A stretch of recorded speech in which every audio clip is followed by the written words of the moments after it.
Well, after cashing 2 out of 3 free picks on Saturday, giving the Oklahoma City Thunder in the NBA and the Tigers in baseball, I've got 2 more freebies today. Going to break down the Charlotte-Miami game, plus take a look at an American League contest between the White Sox and the Rangers. Those are coming up in a moment. Before I go any further, what more can we say about Brad Wilton? It has been an incredible run for a guy that I added to this site just 2 days prior to the Super Bowl 2 years ago. And of course, this year in the Super Bowl, he's one of just 3 handicappers here at the site to have a big play on the Seattle Seahawks and to win the game.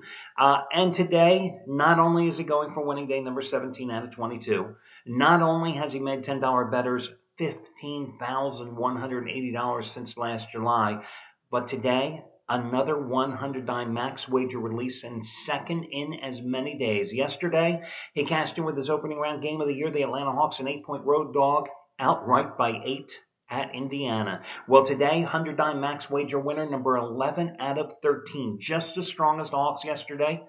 That was a dog that won outright on the road. And today, it's his opening round dog of the year.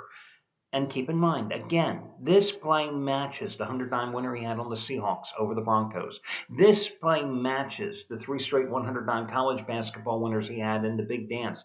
Kentucky's last second shot, giving them the cover against Michigan. Wisconsin outright over in overtime against Arizona. Florida destroying Pittsburgh in early action in the dance. Nothing more I can say about Brad Wilton. Oh, by the way, yesterday, did I not tell you on the video report when I was breaking down the Thunder's game against the Grizzlies that you should definitely check out Craig Davis, because this is a guy who simply has his finger on the pulse of the Thunder, a guy who resides outside of Oklahoma City and has just been in Money in the Bank with his plays going on or against Oklahoma City the past few years, and he delivered with a 50 dime winner on the Thunder. Today, he's upping the ante. Biggest play of the entire NBA season.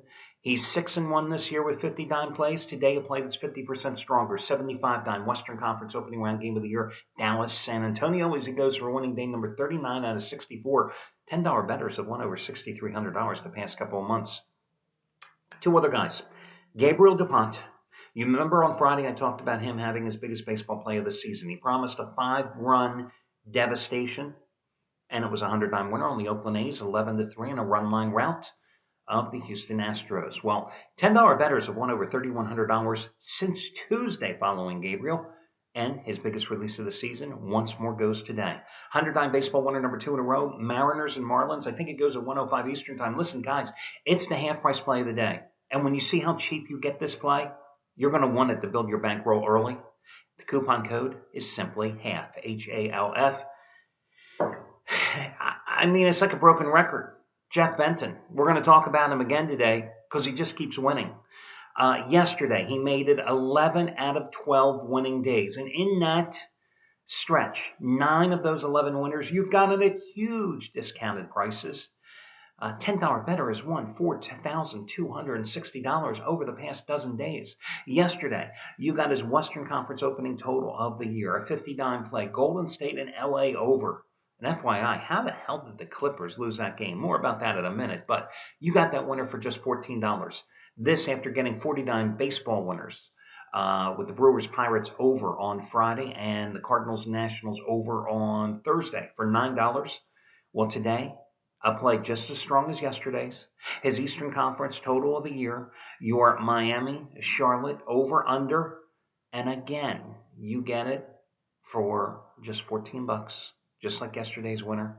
And for the, 10th time in the past 2 weeks, you get one of his plays at huge discounted prices simply by using coupon code SAVE75, Benton75, because again, you're saving $75 off in the process.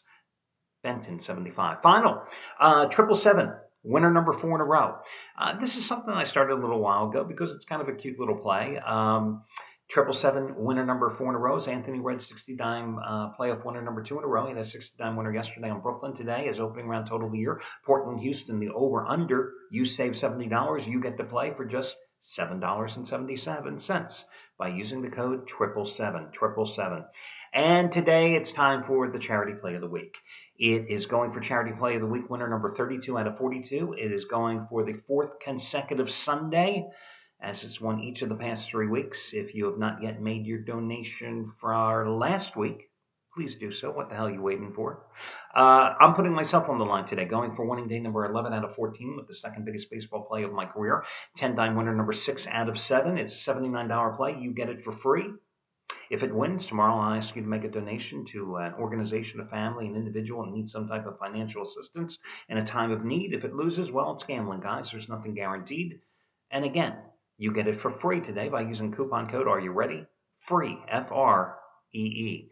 Let's talk about the NBA playoff game between Charlotte and Miami. I looked at the Washington-Chicago game. First, let me just say that. I looked at the Washington-Chicago game, and, it's so tempting to take the Wizards. But you're only looking at 4.5 points. And the way Chicago plays defensively and the way Noah has just dominated here the second half of the season, it's just, I think, a trap game. I just look at the Wizards. I think they could win it, but I think it's a trap game, and I think Chicago is going to pull away and win this game by 6 or 7 points. Dallas, San Antonio, I have no clue. I mean, the Spurs have just owned the Mavericks this year. The Spurs are going to do the dirty work down low. The Mavericks are a lousy rebounding team.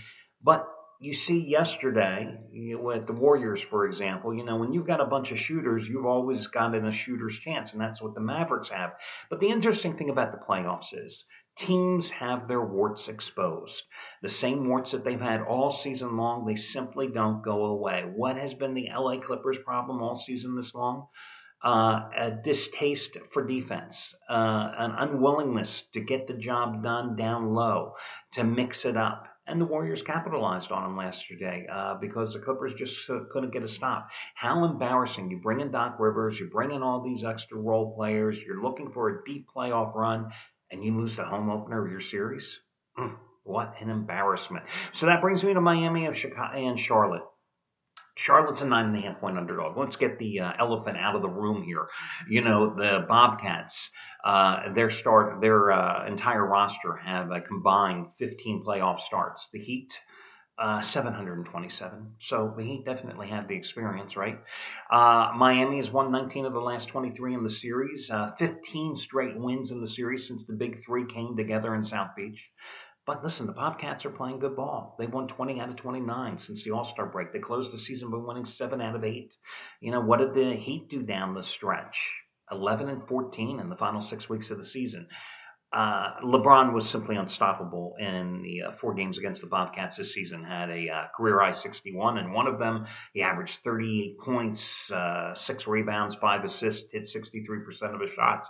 But just keep in mind, on the other side of the court, Al Jefferson was every bit as unstoppable. Nobody, Haslam, Bosch, Odin, nobody can stop this guy. He averaged 25 points and 15 rebounds in 3 games against them. He closed the season by averaging 26 points and 13 rebounds. I always looked at Al Jefferson prior to this year as a guy that if you had a rotisserie league or fantasy league team, God, you loved Al Jefferson because he put up numbers, but they were never meaningful numbers in terms of producing wins. Not the case this year with the Bobcats. I like Charlotte in this game. It's not like the Heat have a great backcourt. I think Kemba Walker can certainly do a job again on Mario Chalmers. I think the Heat are going to win this game.